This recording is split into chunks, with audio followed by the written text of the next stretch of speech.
Spiritomb has just been added to Pokemon Sword and Shield in the Crown Tundra DLC. I'm sure some people out there, like me, are stoked to have been given such a great spooky target to hunt right before Halloween. Here is a quick rundown of what you need to know to shiny hunt this glorious ghostie. I'll start with a breakdown of mechanics you need to know to shiny hunt it efficiently, which shows a little bit of the surrounding area around the encounter, but otherwise contains no spoilers. After that, there will be some minor spoilers regarding how to get to Spiritomb's location, and also completely spoiling the puzzle that gets Spiritomb to spawn. And at the end, there will be heavy spoilers, where I will compare how Spiritomb hunting works to the story encounters from the Tundra, which includes bonus information about how to hunt those targets as well. I will warn again before each of those levels of spoilers. Spiritomb can be hunted as an overworld encounter in the Crown Tundra, but to do this, you must own the DLC. You can also now transfer Spiritomb in from Pokemon Home, or trade with a friend for one, and breed it in the daycare if you'd like, even if you do not own the DLC. If you want to shiny hunt Spiritomb with its standard ability, Pressure, you must breed for it. Spiritomb's encounter in the Tundra has its hidden ability, Infiltrator. Infiltrator Spiritomb can also be obtained in previous generations, in a Dream Ball from Dream Radar, or in any ball from Generation 6's Friend Safari. But who wants to get it from previous generations, or breed, when the overworld encounter is such an exciting, fun target? In the Tundra, Spiritomb is level 72, and knows Hypnosis, Dream Eater, Shadow Ball, and Dark Pulse, for a total of 65 PP, and thus 65 turns before it will start to struggle. It has 3 guaranteed perfect IVs that are randomly assigned for each encounter. The Spiritomb encounter can only be caught once per save, but if you knock it out or run away from it, it will respawn. To get it to respawn after running from or fainting it, you need to do one of 4 things: soft reset your game, encounter any other Pokemon, fly using the Corviknight taxi, or open camp. The fastest and most efficient way to shiny hunt Spiritomb is to encounter it, run from it, open camp, immediately close camp, and it will spawn again under your feet, with re-rolled IVs, gender and shininess and mark chance, and random nature if you're not using a synchronizer. Synchronize does indeed work for Spiritomb, and I'm relatively certain that Q-Charm would work too, but I wasn't able to confirm this as clearly as I could with Synchronize working, so I'm not 100% certain about Q-Charm.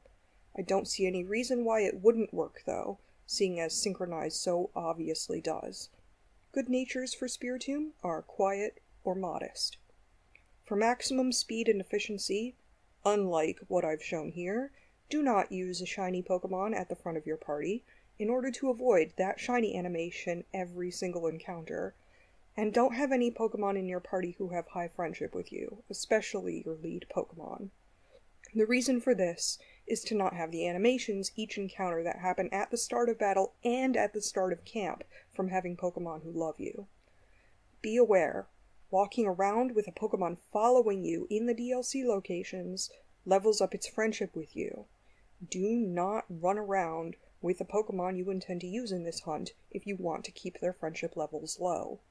The easiest way to lower a Pokemon's friendship is to use bitter herbs on that Pokemon. You can buy those bitter herbs in Hulbury. You may also want to make sure you're hunting in normal weather here, in order to not have the weather prompt at the start of each encounter, and to not have to worry about something like hail damage killing your shiny.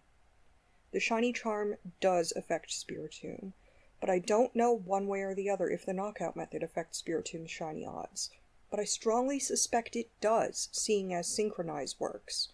The knockout method, if you aren't aware, is an extra shiny roll, or extra shiny rolls, that get applied to 3% of your encounters after you've battled a certain number of that Pokemon, up to 500, which only applies to wild encounters, like Pokemon that spawn from grass, or strong spawns.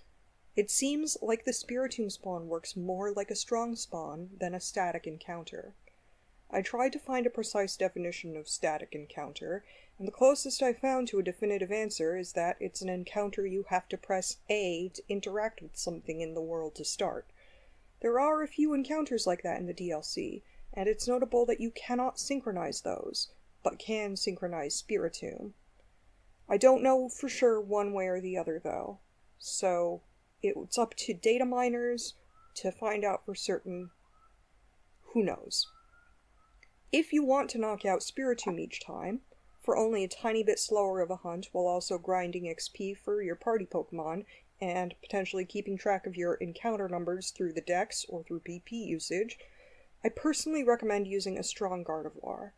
A level 100 Gardevoir is a good synchronizer, and it can learn 4 fairy moves: Moonblast, Dazzling Gleam, Draining Kiss, and Disarming Voice, which, when all PP maxed, give you a total of 80 PP of moves that won't miss, that can knock Spiritomb out in one hit if your Gardevoir is strong enough.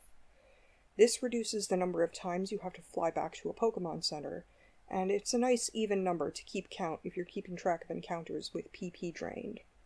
I don't know exactly what the cutoff point for strong enough is, or at what level Gardevoir becomes faster than Spiritomb.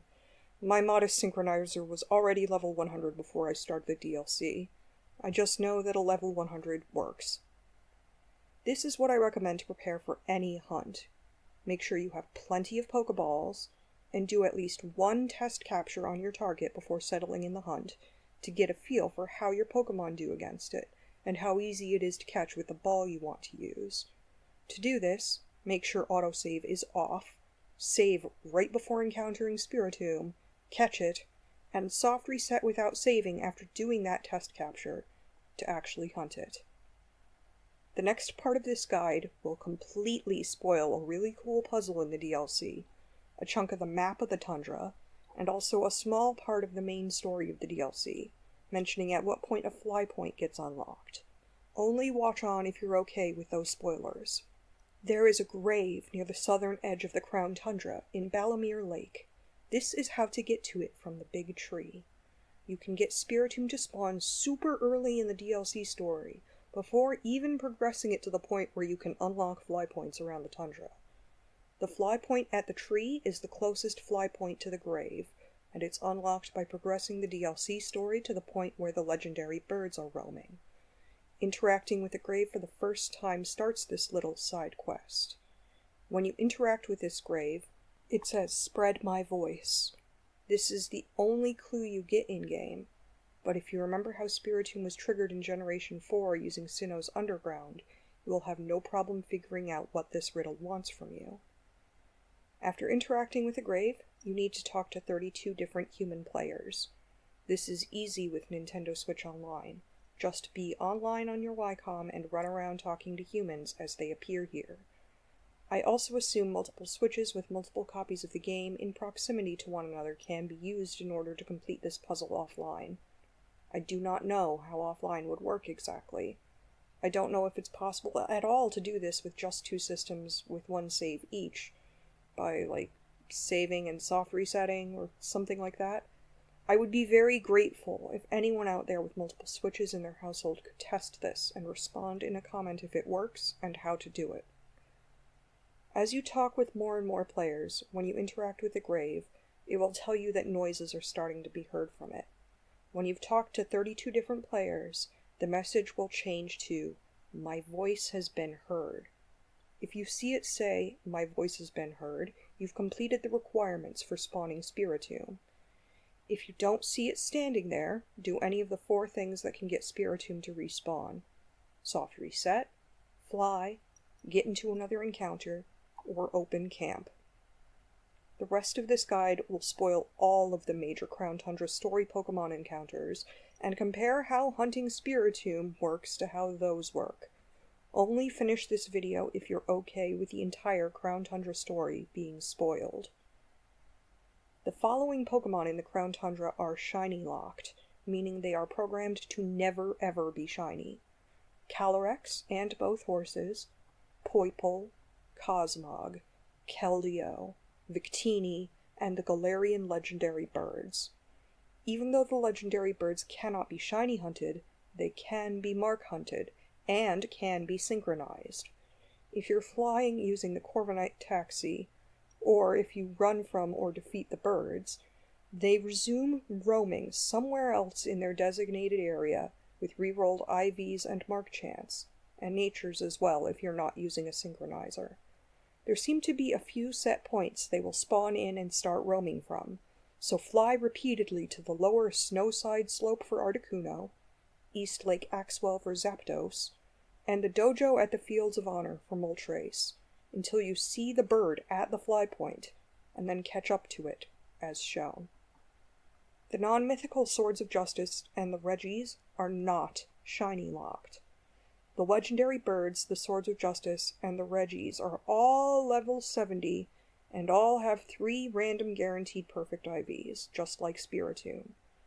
Synchronize does not work for static encounters, namely Regis and Calyrex, or gifts, like Poipole and Cosmog, but Synchronize does work for the legendary birds and the Swords of Justice.